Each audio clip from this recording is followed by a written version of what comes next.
Hey Chiefs Kingdom, before we get into today's show, who is your dream free agent target? A player that is available to sign that wasn't on the Chiefs last year. So don't write Sammy Watkins. Dream target to sign this offseason from any other team. Let's hear it from you guys in the comments section right now.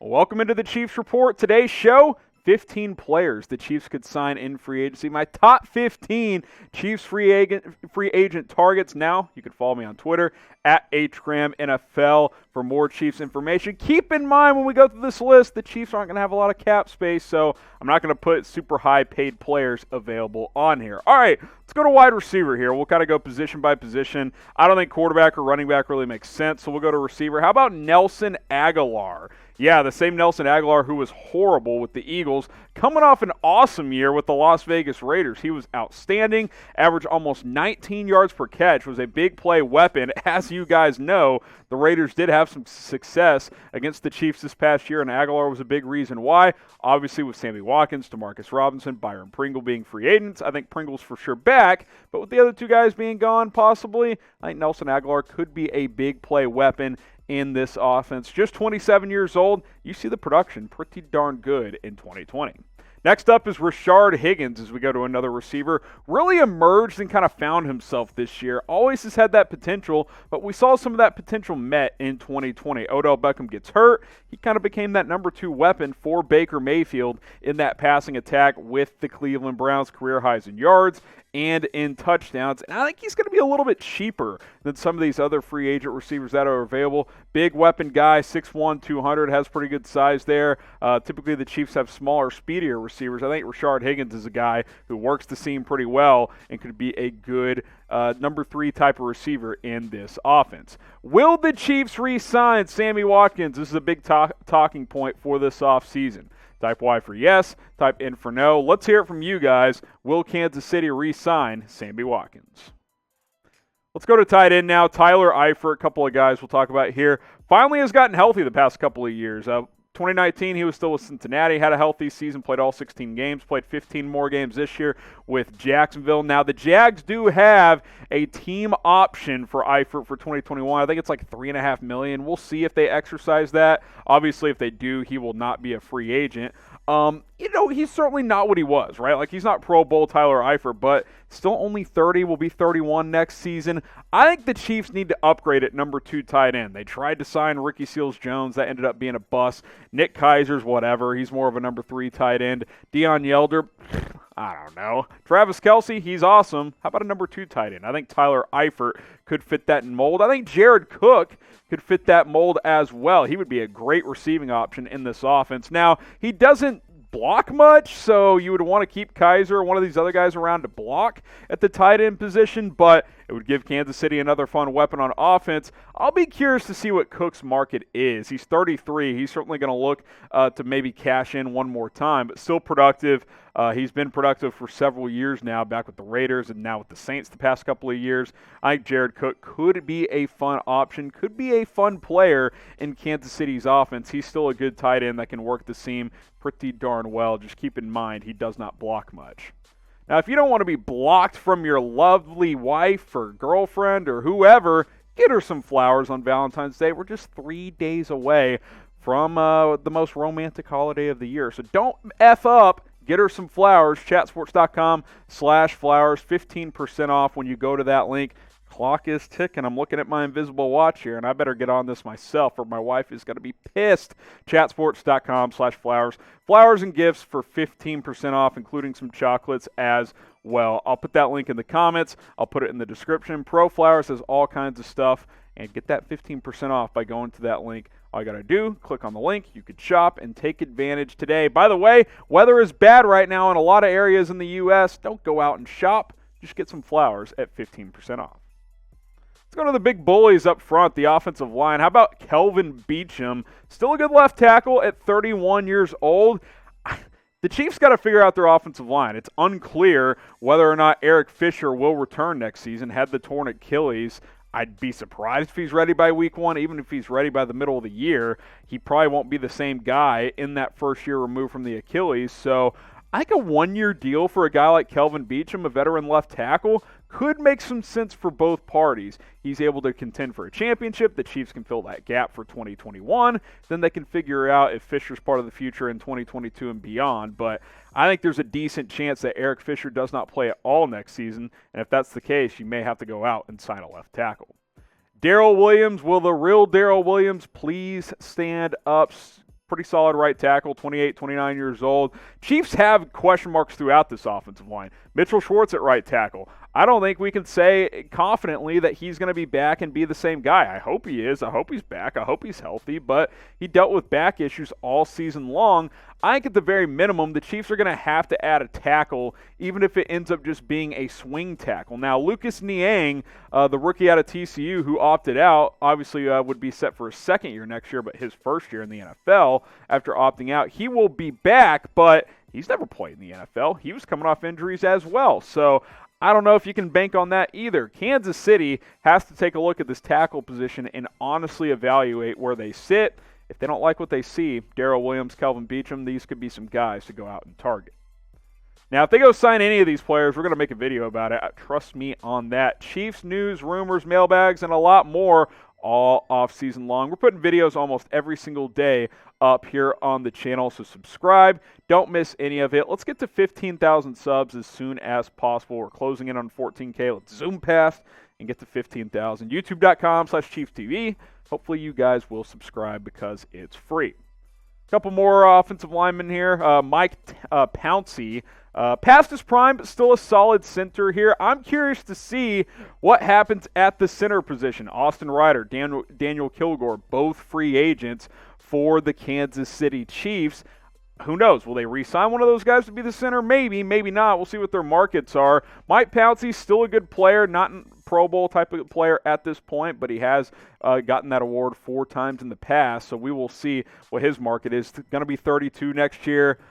How many years does he have left? We'll see. Familiar with the AFC West, obviously. Like I said, the offensive line as a whole for Kansas City is an area that the Chiefs are going to have to consider.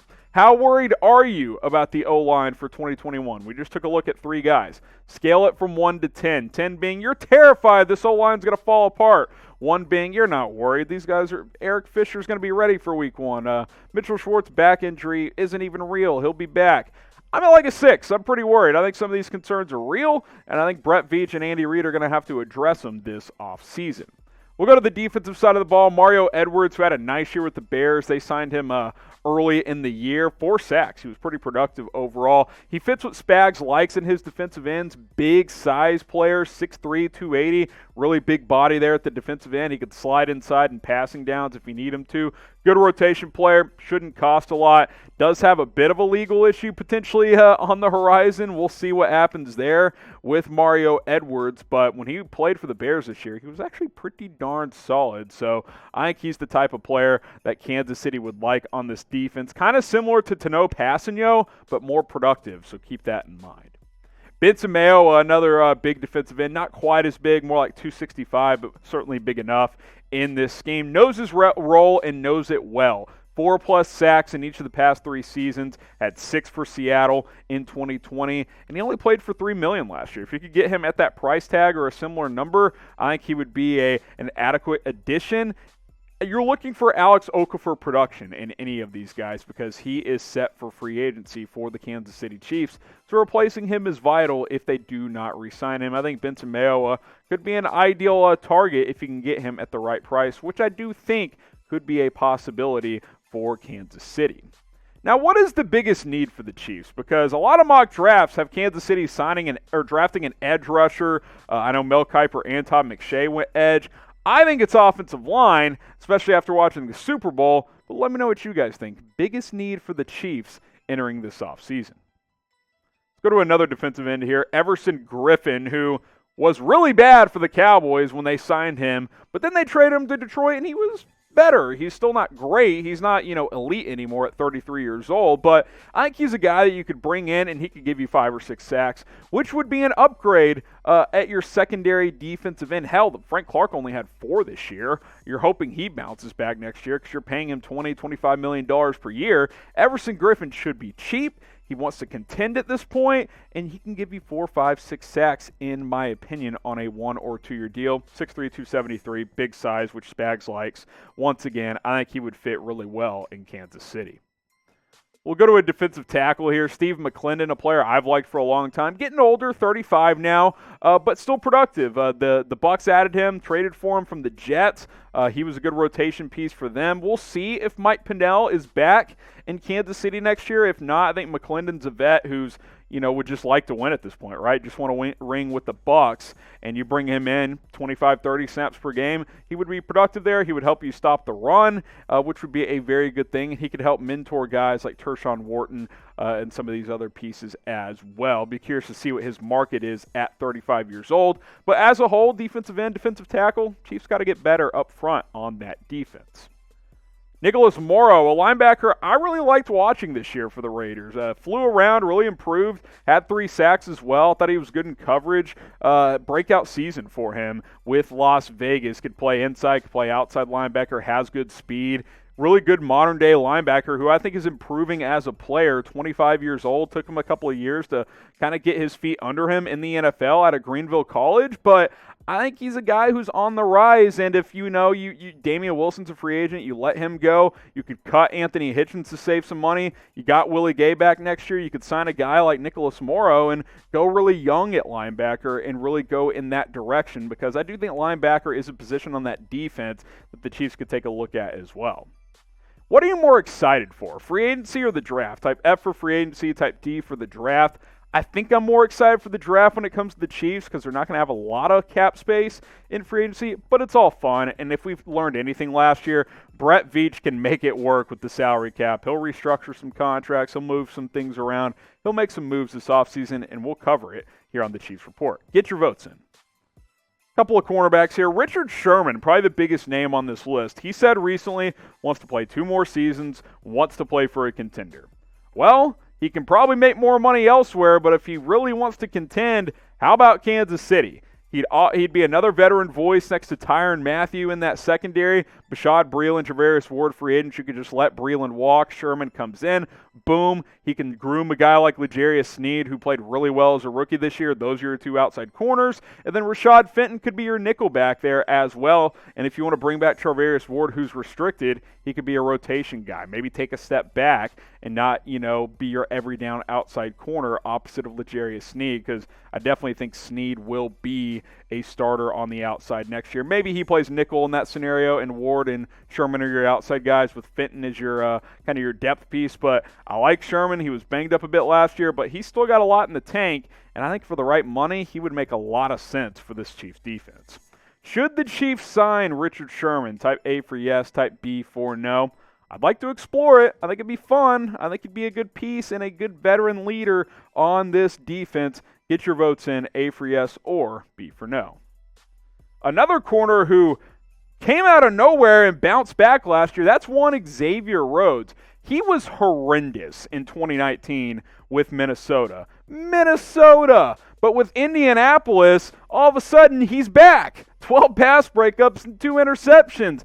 XAVIER RHODES will look to cash in if possible, which is why he might be out of the Chiefs' range in terms of money there. He is 30 now. I think with him having a bounce back year, if he can get the bag, he's probably going to try to. But if he's within that $4, $5, $6 million per year range, he's definitely a player I would have interest in. He looks like the XAVIER RHODES of old when he was going to Pro Bowls a couple of times. Another player on the Colts, and we'll wrap things up with this guy, Malik Hooker. A guy who just can't stay healthy, but he's worth a 1-year flyer deal. This is the exact type of signing a team like the Chiefs who's contending should take a swing on, right? Because worst case scenario, he gets hurt or he's not that good anymore, fine. But he's got a lot of talent, and when he's played pretty darn well, and he's only 24 years old. I take a flyer on Malik Hooker. You got Juan Thornhill and Tyrann Mathieu. Dan Sorensen's a free agent. Maybe you let him walk. Hooker's your third safety. And everybody wins. In certain packages, Thornhill or Mathieu plays nickel, and Hooker comes into the game. He can, learn from both of those 2 guys. I think it would be intriguing. I don't know. I'm interested. I will be very curious to see if Hooker has a major market. I don't think he will, so why not give him a cheap 1-year deal and see what happens in 2021. Now, I asked you guys at the beginning. I'll ask you guys one more time. Who is your dream free agent target? I just went through 15 guys. If there's names I'm forgetting, let me know in the comments. I want to know, who do you want the Chiefs to sign in free agency?